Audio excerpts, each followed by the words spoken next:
Hello बच्चों, आज हम रसायन विज्ञान क्लास 10 का लेसन 4 कार्बन तथा इसके यौगिक से पार्ट 11 लेकर आए हैं।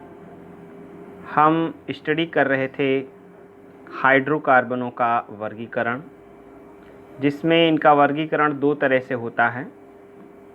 एक तो कार्बन की श्रृंखला के आधार पर और दूसरे क्रियात्मक समूह के आधार पर। तो जो वर्गीकरण हमने पिछले वीडियो में बताया है वो है कार्बन की श्रृंखला के आधार पर हाइड्रोकार्बन का वर्गीकरण, या कार्बनिक यौगिकों का वर्गीकरण है। इसके आधार पर कार्बन की श्रृंखला के आधार पर ये जो वर्गीकरण है ये कार्बन की श्रृंखला के आधार पर है। इसके बाद क्रियात्मक समूह के आधार पर भी वर्गीकरण होगा, उसका अध्ययन हम करेंगे। तो इससे पिछले वाले वीडियो में हमने एलिफैटिक का ये पूरा समझा था कि एलिफैटिक यौगिक क्या होते हैं, संतृप्त हाइड्रोकार्बन क्या है, असंतृप्त हाइड्रोकार्बन क्या है, एल्केन, एल्कीन, एल्काइन क्या है, कैसे इनके सूत्र बनते हैं। ठीक है, ये सारी चीज़ें हमने समझी थी। आज हम इस पार्ट को डिस्कस करेंगे एरोमेटिक और एलिसाइक्लिक। ये दोनों बंद श्रृंखला के चक्रीय श्रृंखला के यौगिक हैं और इनको हम समवृत्त श्रृंखला के यौगिक कहते हैं। ओके,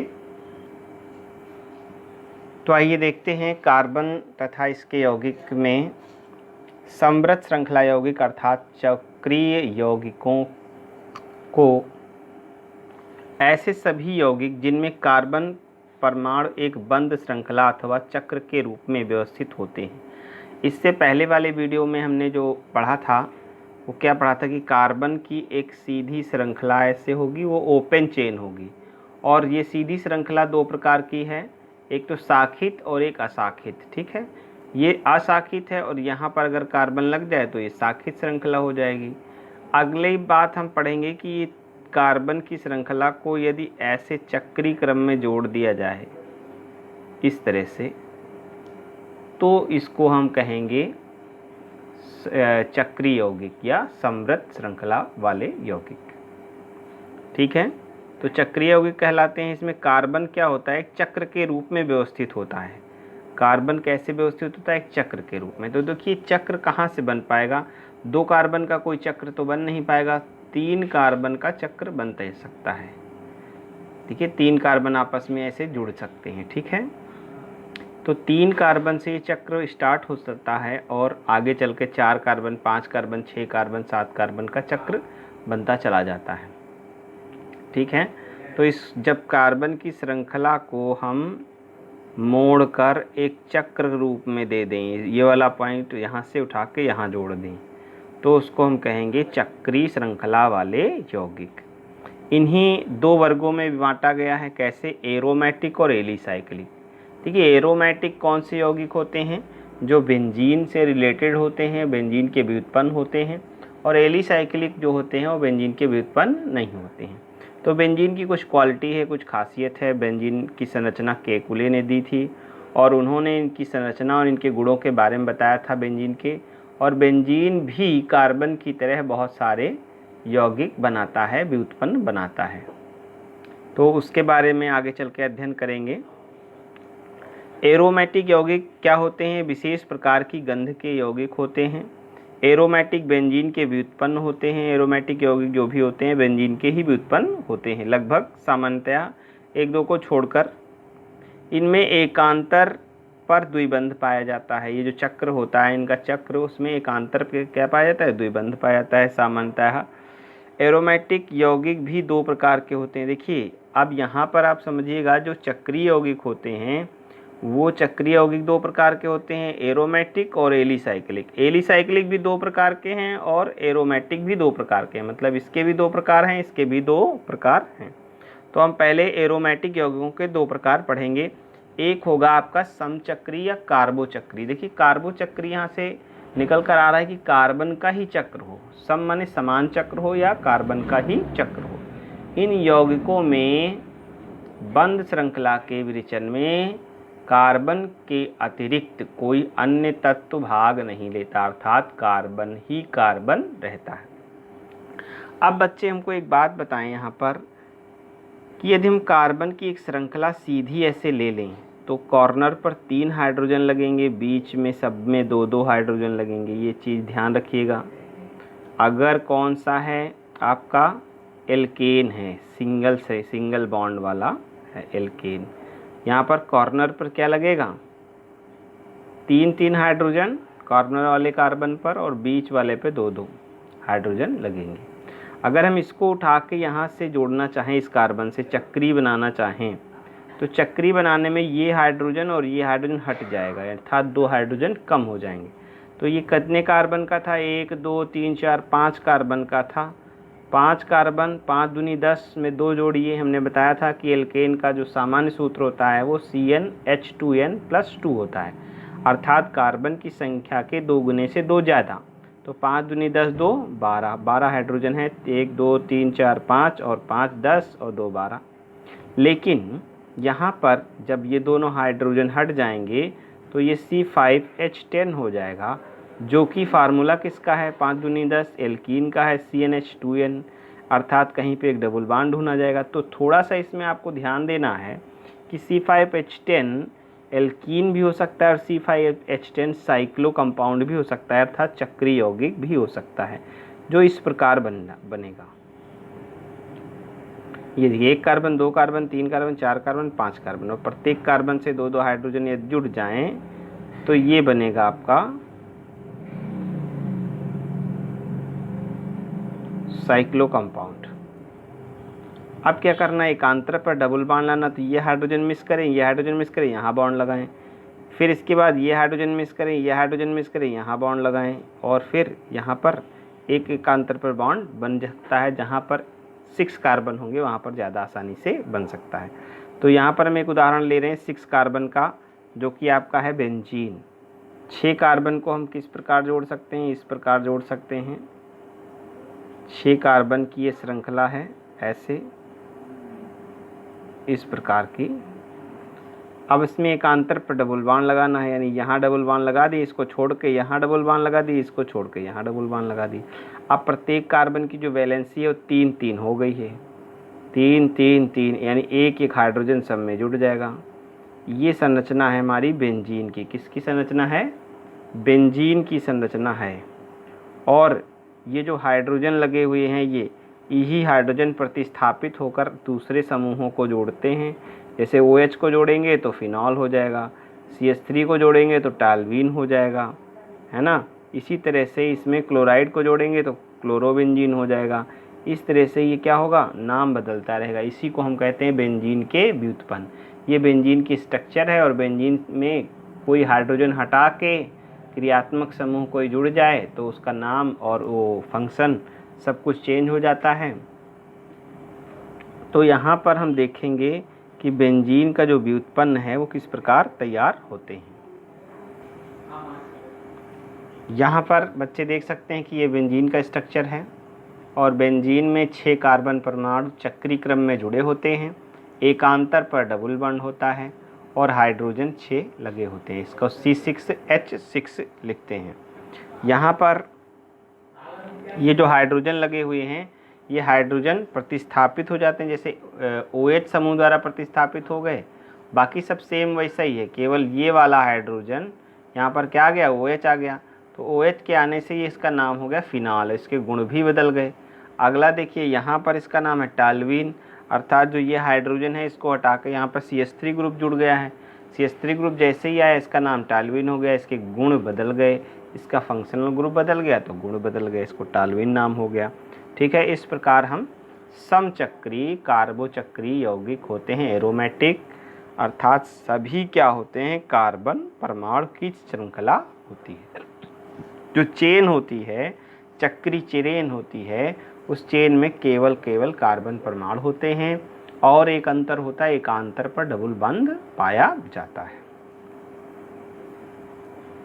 अब देखिए, जो एरोमेटिक यौगिक होते हैं, एक होते हैं समचक्री और एक होते हैं विषम चक्री।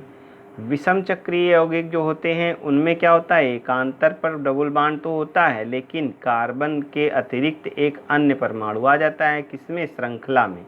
जो श्रृंखला चक्रीय श्रृंखला होती है उस श्रृंखला में कार्बन के अतिरिक्त एक अन्य परमाणु आ जाता है। तो जब चक्रीय यौगिक के चक्र में कार्बन परमाणु के अतिरिक्त अन्य कोई परमाणु भी होता है तो उसे विषम चक्रीय यौगिक कहते हैं। जैसे पिरिडीन एक उदाहरण है, फ्यूरान उदाहरण है और एक पायरोल उदाहरण है। तो पिरिडीन का स्ट्रक्चर क्या है, 5 कार्बन होते हैं और छठा जो होता है वो नाइट्रोजन होता है। तो पांचों कार्बन और छठे नाइट्रोजन को मिलाकर के एक चक्र बन के तैयार होता है, जिसमें एकांतर पर द्विबंध पाया जाता है। एकांतर का मतलब एक द्विबंध, फिर एक सिंगल बंध, एक द्विबंध, एक सिंगल बंध, एक द्विबंध, एक सिंगल बंध। ये पहचान है किसकी, एरोमेटिक यौगिकों की। इसमें हाइड्रोजन जहाँ पे लगना चाहिए वहाँ लग गया, लेकिन नाइट्रोजन में क्यों नहीं लगा, क्योंकि नाइट्रोजन की वैलेंसी कंप्लीट हो गई। 2 बांध इधर से, सिंगल बांध इधर से, इसकी वैलेंसी क्या हो गई, कंप्लीट हो गई। इसमें हाइड्रोजन लगने की ज़रूरत नहीं थी, क्योंकि नाइट्रोजन की वैलेंसी कितनी, 3 होती है, कार्बन की 4 होती है। फ्यूरान जो है, फ्यूरान में क्या है, 4 कार्बन को ऐसे जोड़े और 5वां जो है इसमें ऑक्सीजन परमाणु लग गया। कार्बन की 4 वैलेंसी पूरी करने के लिए यहाँ पे हाइड्रोजन, यहाँ पे हाइड्रोजन, यहाँ पे हाइड्रोजन, यहाँ पे ऑक्सीजन की वैलेंसी 2 ही होती है, तो इसमें कोई चीज़ जोड़ने की ज़रूरत नहीं है। तो ये फ्यूरान हो गया। इसमें कार्बन की श्रृंखला में कौन आ गया, ऑक्सीजन आ गया। इसमें कार्बन की श्रृंखला में कौन आ गया, नाइट्रोजन। इसमें कार्बन की श्रृंखला में आ गया नाइट्रोजन। देखिए इसको हम कहते हैं पायरोल। तो यहाँ पर डबल बॉन्ड, ये देखो यहाँ पर थोड़ा सा एक्सेप्शन लगेगा आपको, लेकिन ये इसी में इसको कार्बन की श्रृंखला के मध्य एकांतर पर डबल बॉन्ड ये आपको देखने को मिलेगा। तो ये पायरोल का स्ट्रक्चर है। देखिए इसको केवल आपको डीपली नहीं पढ़ना है, इसको केवल आपको नाम और उदाहरण याद रखने हैं। बाकी डीपली आपको कार्बनिक यौगिकों का IUPAC पढ़ना है और उनको अच्छे से समझना है। इसका केवल वर्गीकरण पढ़ना है, इसमें ज़्यादा बच्चे भ्रमित ना हो। इसके आगे चलकर आप अन्य कक्षाओं में, इंटर में, BSc में आप इसके बारे में ज़्यादा अध्ययन करेंगे, लेकिन जो हाई स्कूल के सिलेबस के अकॉर्डिंग है केवल इनका वर्गीकरण आपको अच्छे से समझना है। ठीक है, तो ये पायरोल का स्ट्रक्चर है, ये फ्यूरान का है, ये पिरिडीन का है। ये स्ट्रक्चर होते हैं और स्ट्रक्चर को हमने ओपन करके बनाया है। एक एक करके कैसे होता है ये बच्चे इसको अच्छे से समझ लेते हैं। ठीक है, अब अगला है एलिसाइक्लिक। देखिए हमने शुरुआत में बताया था जो बंद श्रृंखला के यौगिक होते हैं वो 2 प्रकार के होते हैं, एक एरोमेटिक, एक एलिसाइक्लिक। एरोमेटिक 2 प्रकार के होते हैं, समचक्री, विषमचक्री। एलिसाइक्लिक भी 2 प्रकार के होते हैं, समचक्री और विषमचक्री। तो एलिसाइक्लिक आज हम इसके आगे देखते हैं। इनके गुण एलिफैटिक यौगिकों के गुणों से समानता रखते हैं, जैसे उनके गुण होते हैं वैसे इनके गुण होते हैं, थोड़ा बहुत अंतर इसमें होता है। इनमें एकांतर पर द्विबंध नहीं पाया जाता, कोई ज़रूरी नहीं है कि एकांतर पर द्विबंध हो। चक्र में उपस्थित परमाणुओं के आधार पर ये भी 2 प्रकार के होते हैं, एक समचक्रीय यौगिक और एक विषमचक्रीय यौगिक। तो आइए देखते हैं समचक्रीय यौगिक। देखिए जैसा नाम है समचक्रीय, अर्थात सम माने समान चक्र वाले, अर्थात कार्बन की जो श्रृंखला होगी, चक्रीय श्रृंखला, उसमें केवल कार्बन परमाणु पाए जाएंगे, केवल बस डबल बॉन्ड की अनुपस्थिति यहाँ पर है। एरोमेटिक में क्या होता था, वहाँ डबल बॉन्ड होता था, कैसे, एकांतर पर। ये ध्यान रखिएगा।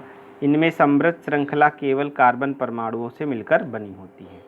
अब देखिए यहाँ पर लिखा है साइक्लोप्रोपेन, साइक्लोब्यूटेन। ये बड़ा इजी है। जैसे हम ब्यूटेन बनाते थे 4 कार्बन का, यहाँ बच्चे ध्यान दें, 4 कार्बन का क्या बनाते थे, ब्यूटेन। 3 इसमें लगेंगे, 2 इसमें लगेंगे, 2 इसमें लगेंगे, 3 इसमें लगेंगे, अर्थात 3 और 2 5, 6 7 8 9 10, C4H10 होता था। ये बन गई श्रृंखला। अब इसको हम साइक्लो बनाना चाहें, जोड़ना चाहें, तो इसको उठा के इधर जोड़ना पड़ेगा। तो यहाँ का एक हाइड्रोजन और यहाँ का एक हाइड्रोजन मिस हो जाएगा, तो ये C4H8 हो जाएगा।